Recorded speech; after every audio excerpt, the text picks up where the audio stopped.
우리 옆 사람과 한 번 더 이렇게 인사했으면 좋겠습니다. 한 해의 마무리를 잘합시다. 한 해 마무리 잘합시다. 네, 좋아요. 여러분의 한 해는 어땠습니까? 농부들은 한 해 농사를 마무리하고 다음 한 해 농사를 어떻게 할지 계획을 하고, 학생들은 학업을 결산을 하고, 또 회사원과 사업하시는 분들은 금전과 그리고 성과들을 결산합니다. 결과에 따라 웃고 울기도 하지만 그리스도인들은 다른 걸 결산합니다. 바로 우리 신앙생활을 결산합니다. 올 한 해 내가 하나님과 어떻게 동행해 왔는지, 하나님이 내 삶과 내 공동체에 어떻게 역사해 주셨는지를 되돌아보면서 감사해야 합니다. 어떤 기도에 하나님께서 응답하여 주셨고, 또 어떤 기도는 아직 응답을 기다리는지 세어봅니다. 올 한 해 동안 하나님께서는 여러분에게 신실하셨나요? 하나님께서 여러분들의 올해 삶 가운데 신실하게 역사하셨을 줄 믿습니다. 저는 오늘 말씀을 준비하면서 우리 이음채플 식구들이 연말에 기쁨으로 가득 찼으면 좋겠어서 성령의 열매장인 갈라디아서 5장 말씀을 묵상했습니다. 왜냐하면 사실 지금의 세상은 많은 열매를 거두는 풍년의 세상이라기보다는 흉년이라는 생각이 많이 듭니다. 특히 우리 한인 유학생들한테는 정말 최악의 소식들이 매주 아니면 매달 걸쳐서 전해지고 있고, 직장을 구하거나 비자를 갱신하는 것들이 이전보다는 훨씬 어려워지고, 환율도 너무 많이 올라서 학비를 내는 게 너무 부담인 시기입니다. 주변 곳곳에서 앓는 소리가 많이 들려옵니다. 저도 10년 전에 유학을 와서 쉽지 않은 길을 걸어왔지만 지금은 더 쉽지 않은 것 같습니다. 이런 상황 속에서 연말을 맞이하고 새해를 맞이한다는 것은 마냥 기쁘기보다도 좀 마음이 싱숭생숭할 거라 생각이 들어요. 한국이나 주변에 놀러 간 친구들이 거기서 좀 리프레싱하고 충전을 받아서 오겠지만 다시 이곳에 돌아오게 되면 쉽지 않은 현실에 숨이 턱 막힐 것 같습니다. 그러나 이 어려운 시기에도 불구하고 우리에게는 많은 성령의 열매가 맺혔었다라는 것을 기억하셔야 합니다. 지난 1년간 이음채플의 모습을 되돌아 봤을 때 정말 사랑과 기도로, 헌신과 눈물로 심었던 씨앗들이 정말 빠르게 자라서 아름다운 열매로 맺힌 것을 봅니다. 이 모든 것들이 정말 주님의 은혜이고 축복입니다.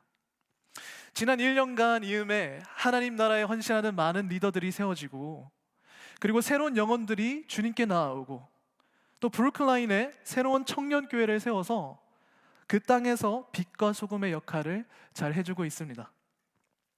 이 열매들은 이 땅에서 썩어질 열매들이 아니라 영원히 남을 열매들입니다.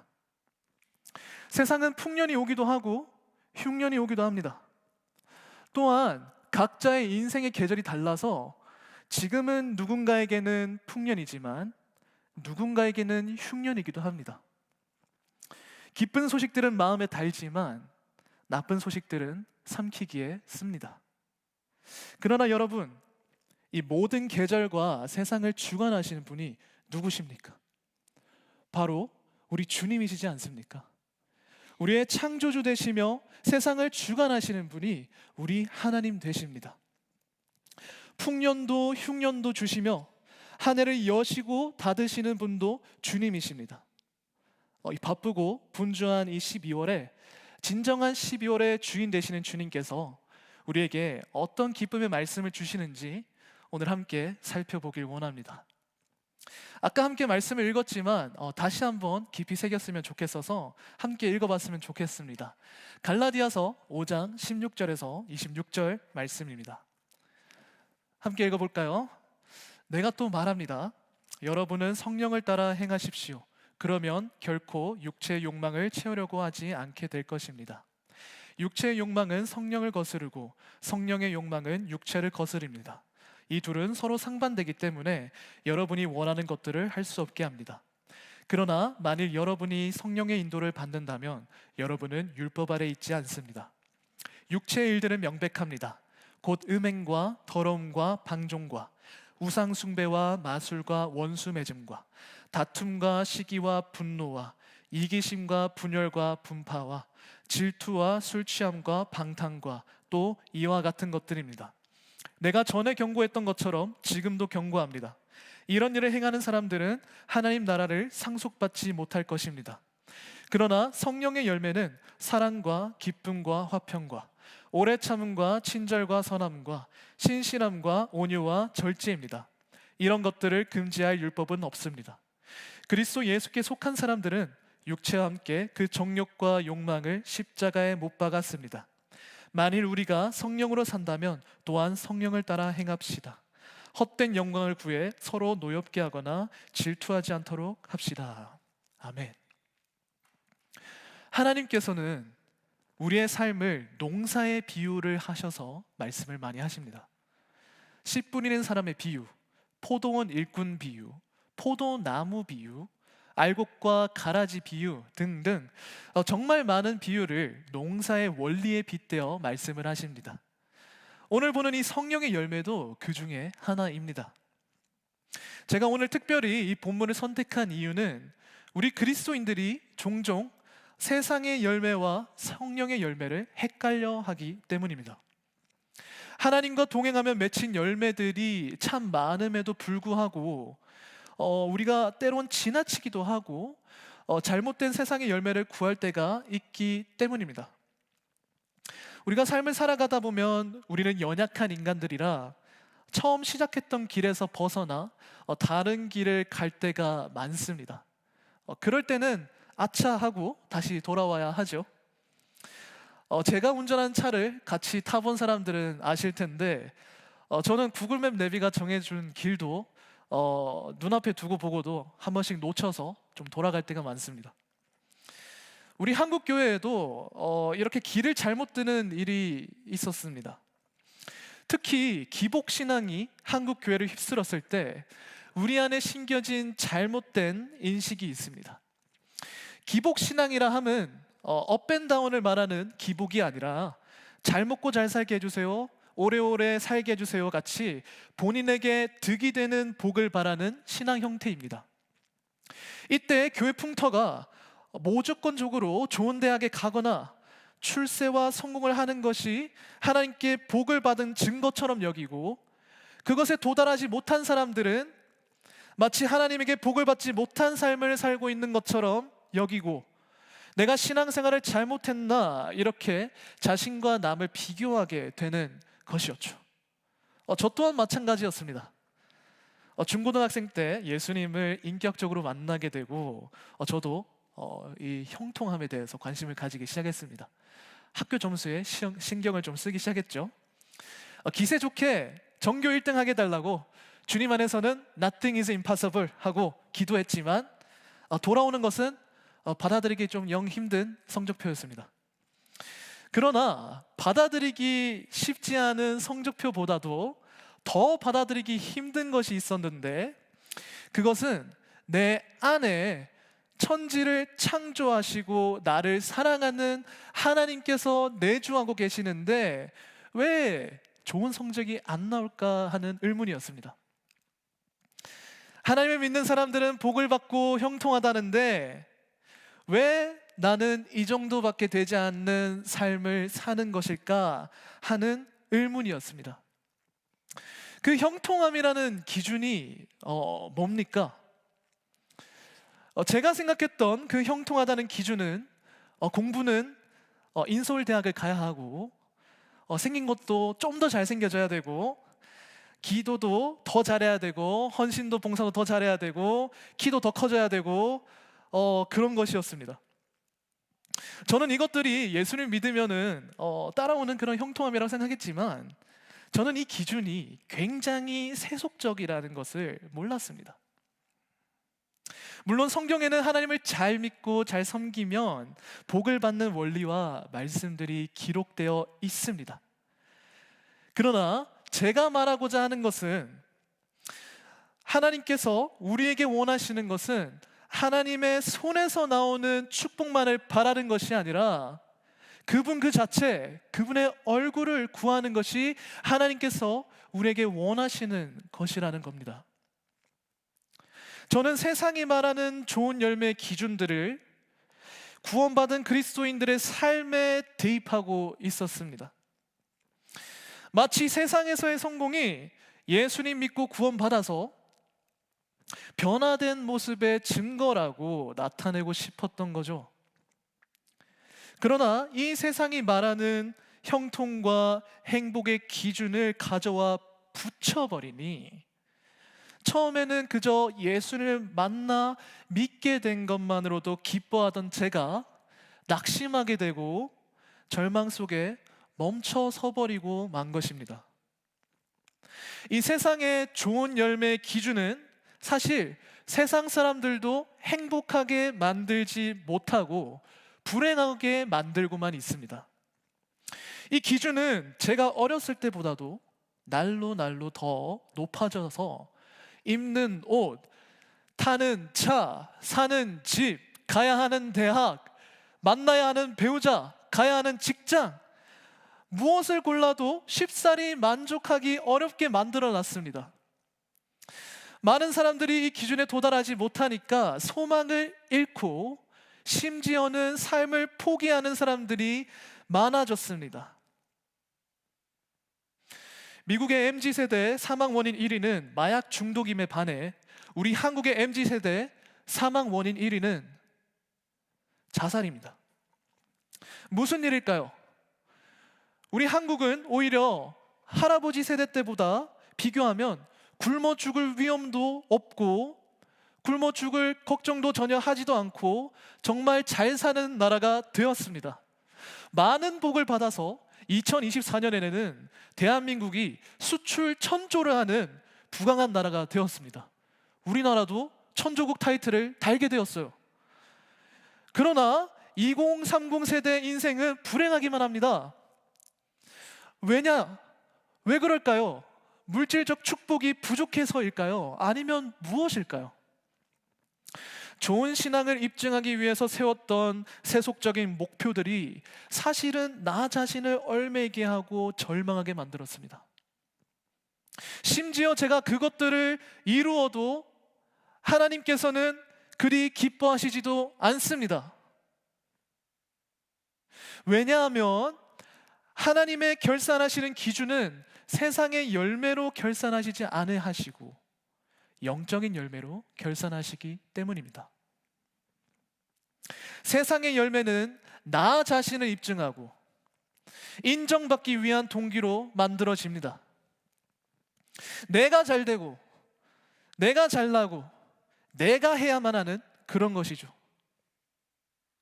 그렇기에 다른 사람을 이용합니다. 다툼과 분노와 시기, 이런 육체의 일들이 여기서 나타납니다. 하지만 성령의 열매는 나를 위한 열매가 아니라 하나님과 이웃을 위한 열매입니다. 사랑과 기쁨과 화평이 여기서 나타납니다. 육체의 열매는 인간의 노력과 욕망으로 빚어지나 성령의 열매는 성령님과의 연합으로 맺어지는 것입니다. 육체의 열매는 땅에서 썩어져 없어져 버릴 것이나 성령의 열매는 영원한 자산이 되어 하늘 창고에 쌓이게 됩니다. 우리는 이 열매를 구분할 줄 알아야 합니다. 한 가지 일을 이루어도 다툼과 이기심과 복수심으로 일을 이루는 경우가 있고 사랑과 화평과 용서로 일을 이루는 경우가 있습니다. 일을 이루었다는 결과는 똑같지만 그 과정에서 맺히는 열매는 다른 것입니다. 우리 그리스도인들은 당연히 세상과 교회와 공동체 안에서 이런저런 일들을 하며 살아갑니다. 그리스도인들은 세상의 빛과 소금이 되어서 세상 속에서 다른 사람들과 똑같은 일을 하며 살아가지만 그 살아가는 동기가 다릅니다. 지난 크리스마스 성탄절에 우리는 예수님이 이 땅에 오심을 기뻐하며 기념했습니다. 예수님께서 이 땅에 성육신하셔서 우리와 함께 하시며 함께 먹고 마시며 일도 하셨지만 예수님의 목표는 하나님 나라였습니다. 십자가 희생으로 언약의 말씀을 성취하시고 부활의 첫 열매가 되시는 것이었습니다. 우리는 이 땅에서의 먹고 마시고 일하는 것이 여느 다른 사람들과 다를 바 없지만 우리의 목표는 하나님 나라에 있는 것입니다. 우리가 이 과정 속에서 성공과 실패를 경험하지만 우리가 진정으로 바라야 할 것은 예수님이 그러하셨듯 성령의 열매를 맺는 것이어야만 합니다. 예수님의 목표는 아무리 사탄 마귀가 유혹을 하고 사람들이 그 목표를 바꾸라고 간청을 하더라도 바꾸지 않으시고 변하지 않으셨습니다. 자신의 영광을 이루시지 않으시고 기꺼이 하나님 영광을 위해 사셨으며 우리를 죽기까지 사랑하셔서 십자가를 지셨습니다. 이제 우리가 그분의 발자취를 따라 그분의 제자가 되어 나아갑니다. 갈라디아서 5장 24절 26절에 이렇게 말합니다. 그리스도 예수께 속한 사람들은 육체와 함께 그 정욕과 욕망을 십자가에 못 박았습니다. 만일 우리가 성령으로 산다면 또한 성령을 따라 행합시다. 헛된 영광을 구해 서로 노엽게 하거나 질투하지 않도록 합시다. 여기서 바울은 우리가 예수 안에 속한 사람들로서 이제는 십자가의 옛것들, 정욕과 욕망들을 못 박았으니 이제 성령으로 살고 성령을 따라 살자고 권면합니다. 또한 헛된 영광을 위해 서로 싸우고 질투하지 말라고 경고하십니다. 이 경고는 우리가 자주 까먹고 헷갈려서 잘못된 길을 가는 우리에게 다시 옳은 길로 돌아오라고 주는 경고의 메시지입니다. 헷갈리지 말라는 것이죠. 그것은 육신의 열매를 맺게 되는 길이라는 것입니다. 그것에는 진정한 만족이 없습니다. 인간의 욕심은 끝이 없고 같은 실수를 반복한다라는 말이 있습니다. 끝이 없는 욕심 속에 이전에는 이만큼 얻게 되면 행복하겠지 했던 것들이 오히려 갖고 나면은 흥을 잃게 되고 더 갈구하게 되는 경우를 보게 됩니다. 요한복음 14장에 우물가의 여인 이야기를 들어보셨을 겁니다.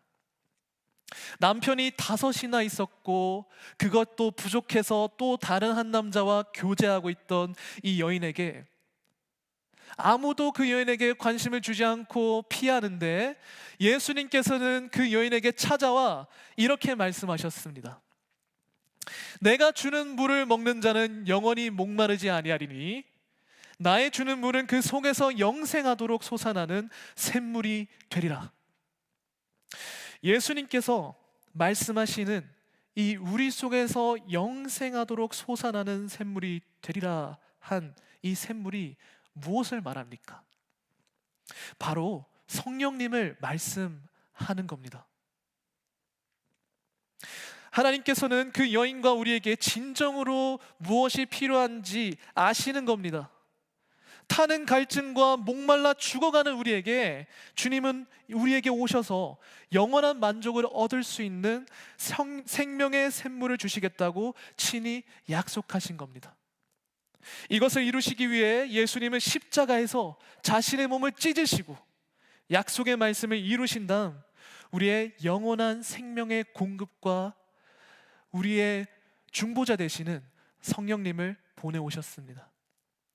그분은 십자가를 지신 예수님을 믿는 우리에게 오셔서 우리와 연합하시고 구원에 이르는 열매를 맺게 하십니다. 성령님께서 열매 맺게 하시는 방법은 오직 우리로 하여금 주님과 사랑으로 동행하고 성령님과 연합하게 하심으로써 열매 맺게 하십니다. 이 비밀의 놀라움이 큽니다. 우리 또 함께 포도나무 비유 말씀을 보겠습니다. 요한복음 15장 5절에서 10절 말씀입니다. 함께 읽을까요? 나는 포도나무요 너희는 가지라. 그가 내 안에 내가 그 안에 거하면 사람이 열매를 많이 맺나니 나를 떠나서는 너희가 아무것도 할 수 없음이라. 사람이 내 안에 거하지 아니하면 가지처럼 밖에 버려져 마르나니 사람들이 그것을 모아다가 불에 던져 사르느니라.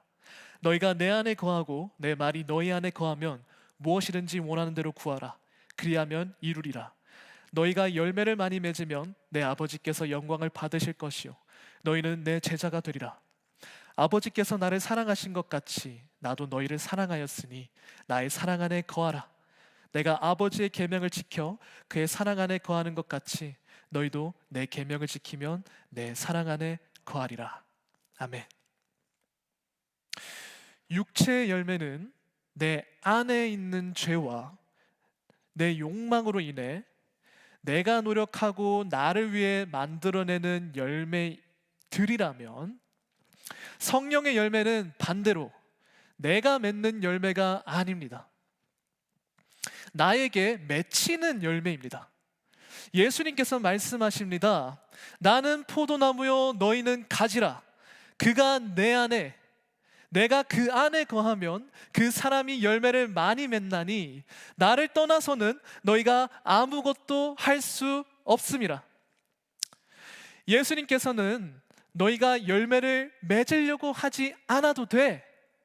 그저 내 안에 거하라.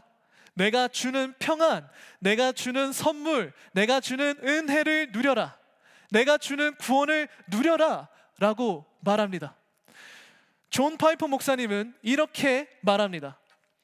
God is most glorified in us when we are satisfied in Him. 우리가 하나님 안에서 가장 만족할 때 하나님께서 우리 안에서 가장 영광 받으신다는 말입니다. 성령의 열매는 관계로 인해서 맺어지는 열매입니다. 하나님과 나와의 관계가 어떠한지에 따라 맺히는 것입니다. 포도나무 가지에 맺힌 열매는 가지가 아니라 뿌리의 능력이 만들어낸 것입니다. 마찬가지로 성령의 열매는 예수님께 붙어있는 관계의 선물입니다. 열매 맺기 위해서 내 힘과 내 노력으로 되어지는 것이 아니라 그저 하나님 안에 거하고 그분의 사랑을 누리고 만족할 때 열매 맺게 되는 것이라는 거죠. 이 역설적인 원리는 사실 이해하기 어렵습니다. 하나님을 그저 기뻐하고 그분 안에 거하기 위해 밤이나 낮이나 주님을 묵상하며 사랑하는 삶을 살 때 비로소 이 열매 맺힘의 원리가 생생하게 느껴지게 되는 것입니다. 성령의 열매는 삶으로 나타나는 것입니다. 각종 다양한 사랑의 모습으로, 기쁨의 모습으로, 인내와 절제와 온유한 모습으로, 화평의 모습으로 이곳저곳 직장과 학교와 가정과 교회 안에서 장소와 시간을 가리지 않고 나타나는 것입니다. 오직 예수님 안에 거하고 그분을 즐거워하고 그분의 사랑의 뿌리로부터 공급을 받을 때 비로소 가지에서 열매가 맺히는 것입니다. 요한복음 15장 9절 예수님이 이렇게 간청하십니다. 아버지께서 나를 사랑하신 것처럼 나도 너희를 사랑하였느니 나의 사랑 안에 거하라. 그리고 16절 17절 이렇게 말씀하십니다. 너희가 나를 택한 것이 아니라 내가 너희를 택해 세운 것이다. 그것은 너희가 가서 열매를 맺어 그 열매가 계속 남아있게 하려는 것이다. 그러므로 너희가 무엇이든지 내 이름으로 구하면 아버지께서 너희에게 주실 것이다. 내가 너희에게 명하는 것은 이것이다. 너희는 서로 사랑하라. 예수님께서 왜 계속 우리에게 서로 사랑하라고 하시나요? 이것이 이 땅에 썩지 않고 하늘의 영원한 상급이 되는 열매를 맺게 하기 때문입니다. 주님이 또한 썩을 양식을 위해 일하지 말고 영생하도록 있는 양식을 위해 일하라고 하셨지 않았습니까? 이 말씀이 여러분의 마음의 짐을 덜어주길 소망합니다. 아니면 이 말씀이 의무처럼 느껴져서 짐처럼 느껴진다면 여러분은 메시지를 잘못 이해하고 있는 겁니다. 우리의 어떠한 노력과 공로로 인해서 우리가 영원한 형벌에서 구원받은 것이 아닌 것처럼 우리는 이 열매 맺는 삶도 우리의 어떠한 노력과 공로로 인해서가 아니라 그저 예수님과의 사랑의 관계로서 사라지고 맺어지는 것입니다. 그것이 누군가에게는 좋은 대학에 가거나 사업에 성공하는 열매 모습으로 나타나지만 누군가에게는 모든 세상 영광을 버리고 선교사로서 아무도 원하지 않는 땅에 들어가는 모습으로 나타나는 것입니다. 그곳에서는 나를 알아주는 사람도 없고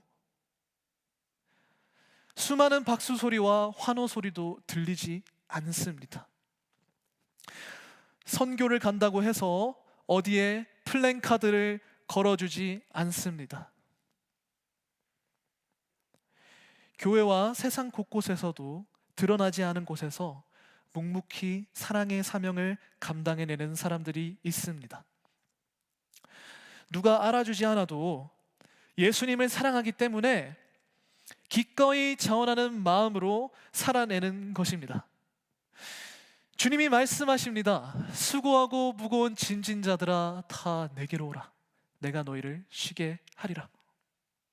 여러분, 예수님이면 이미 충분한 거고 이미 다 가진 것 아닙니까? 그분이 우리의 영원한 상급이 되어 주십니다. 여러 성공과 성취의 기쁨을 저도 누려봤습니다. 하지만 참된 기쁨은 관계에서 온다는 것을 깨달았습니다. 어려운 시기가 찾아오더라도 그 상황보다도 누구와 함께 하며 누구와 함께 이겨내느냐가 그 사람의 당장의 행복을 결정하더라고요. 여러분을 진정으로 사랑하고 목숨마저 내놓으실 만큼 사랑하시는 그분이 계십니다. 주님께서는 스바냐 선지자를 통해서 이렇게 말씀하십니다. 너의 하나님 여호와가 너의 가운데 계시니 그는 구원을 베푸실 전능자시라. 그가 너로 인하여 기쁨을 이기지 못하며 너를 잠잠히 사랑하시며 너로 인하여 즐거이 부르며 기뻐하시리라 하리라. 구원을 베푸실 전능자 하나님께서 여러분으로 인해 기쁨을 이기지 못하며 잠잠히 사랑하신다고 말씀하십니다. 여러분은 어떠신가요? 그분의 사랑으로 인해서 기쁘신가요? 아니면 아쉬우신가요? 하나님께서는 여러분이 너무 사랑스러워서 기쁨을 이기지 못하신다고 말씀하십니다. 하나님께서 내 안에 거하라, 이 즐거움에 함께 참여해라 라고 초청하고 계십니다. 그렇기에 우리가 환난과 어려움과 고난 속에서도 감사할 수 있는 초인적인 능력이 생기는 것입니다. 최근에 우리가 선교 비전헌금을 작정하고 드렸었죠.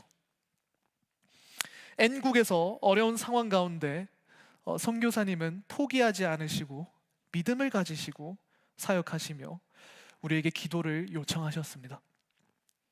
세상의 기준으로 보았을 때 이분의 삶은 어떤 것 같습니까? 열매 맺는 삶입니까? 그분은 소망 없고 척박한 그 땅에서 성령의 열매를 맺으며 살아가고 계십니다. 사랑으로, 오래 참음으로, 온유함으로, 인내로, 기쁨으로 척박한 땅에서 절제된 삶으로 살아내고 계신 것입니다. 우리가 보내드린 작은 도움과 선물로 그분과 그분이 돌보는 아이들의 연말이 조금이나마 따뜻하길 소망합니다. 저런 삶을 살아가는 것이 가능한 이유는 오직 성령 하나님이 함께 하시기 때문입니다. 세상에는 흉년이 들고 내 상황은 나아지지 않더라도 예수님이 우리와 함께 하기 때문에 참 포도나무이신 그분에게 사랑의 뿌리로부터 공급을 받기 때문에 우리가 기뻐할 수 있을 뿐만 아니라 스스로 소망 없는 땅에 기꺼이 들어가 하늘의 미랄이 되어줄 수 있는 것입니다.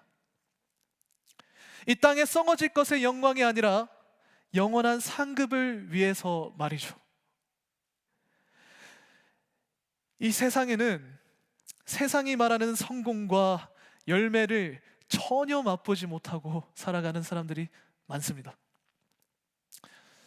심각한 장애를 갖고 태어난 사람들이나 정말로 저 N국에서 태어난 저 불행한 환경에서 태어난 사람들은 세상이 말하는 잘 사는 기준에 평생을 노력을 해도 다다를 수 없습니다. 이건 받아들여야 할 냉혹한 현실입니다. 우리의 불평이 그저 부끄럽게 느껴질 정도로 없이 사는 사람들이 많습니다. 근데 그렇다고 해서 그 사람들과 우리의 삶을 비교한다 해가지고 우리가 느끼고 피부에 닿는 이 어려움이 해소가 되는 것은 아닙니다. 오직 이것을 덮고 상황을 역전시키고 마음을 변화시키는 것은 오직 성령 하나님의 역사만이 가능케 하십니다. 소망 없는 자들에게도 진정한 소망이 되시는 분은 예수님입니다. 그분이 우리의 첫 열매가 되어 주셨기 때문입니다. 고린도전서 1장 30절, 31절의 말씀은 이렇게 말하는데요. 함께 읽어볼까요?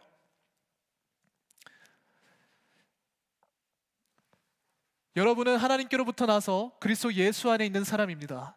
예수는 하나님께로부터 와서 우리에게 지혜와 의와 거룩함과 구속함이 되셨습니다. 31절, 그러므로 기록되기를 자랑하는 사람은 주 안에서 자랑하라 함과 같습니다. 아멘. 열매 맺지 못하는 사람들에게도 소망이 되시는 분이 주님이십니다. 왜냐하면 그분이 우리의 공로가 되어주시기 때문입니다. 그분이 우리의 지혜가 되어주시고 우리의 의로움이 되어주시고 거룩함이 되어주시고 구원함이 되어주시기 때문에 자랑할 것이 없는 사람에게도 자랑할 수 있게 되는 것입니다. 심판하는 사람은 옆에 있는 이 사람들이 아니라 하나님이시고 절대자이신 주님께서 심판하시고 주님께서 판단하시기 때문입니다. 그렇기에 우리가 예수님의 공로를 힘입어 담대함을 얻고 예수님의 은혜로 말미암아 우리가 구원을 얻는 것입니다. 이 땅에서의 업적들은 땅에서 썩어져 없어질 것들입니다. 마침 우리가 교회에 올 때마다 보지 않습니까? 유명한 무덤들이 교회 주변에 많이 있습니다. 앞옆으로 있죠. 우리가 올 때마다 관광하는 사람들도 참 북적이는데 그 유명하고 쟁쟁한 사람들의 무덤이라 할지라도 무덤은 무덤입니다. 사람은 죽어 땅에 묻히게 되고 영혼은 둘째 사망의 심판을 받습니다. 이때 예수님과의 사랑의 관계가 있는 사람들은 구원을 받게 될 것이고 예수님과의 사랑의 관계가 없는 사람들은 영원한 진노를 받게 될 것입니다. 갈라디아서 6장 8절 말씀은 이렇게 말합니다. 자기 육체를 위해 심는 사람은 육체로부터 썩어질 것을 거두고 성령을 위해 심는 사람은 성령으로부터 영생을 거둘 것입니다. 이 땅의 것들은 모두 썩어져 없어질 것이나 우리가 천국까지 가지고 갈 수 있는 것이 있습니다. 그게 뭔지 아시나요? 바로 사랑하는 사람들과의 관계와 나의 성품입니다. 이것이 많은 비밀로 감춰진 천국에서의 삶 중에 하나 알 수 있는 것입니다.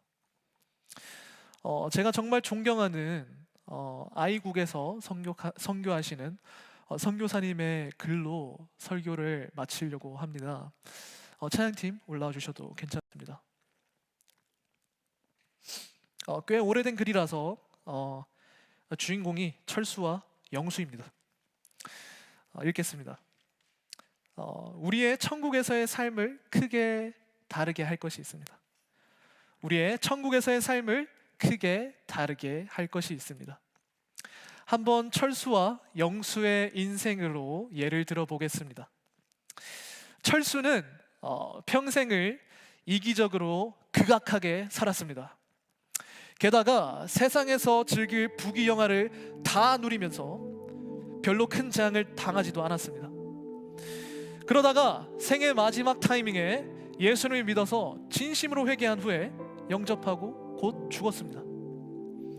구원은 예수님 덕에 주어진 공짜니까 어차피 목사님의 의나 마피아의 의나 건달의 의나 하나님 앞에서 휴지 한 장 차이도 안 나니까, 그래서 철수는 천국에 갔습니다. 그리고 영수는 20살에 신학교에 끌려 들어갔습니다.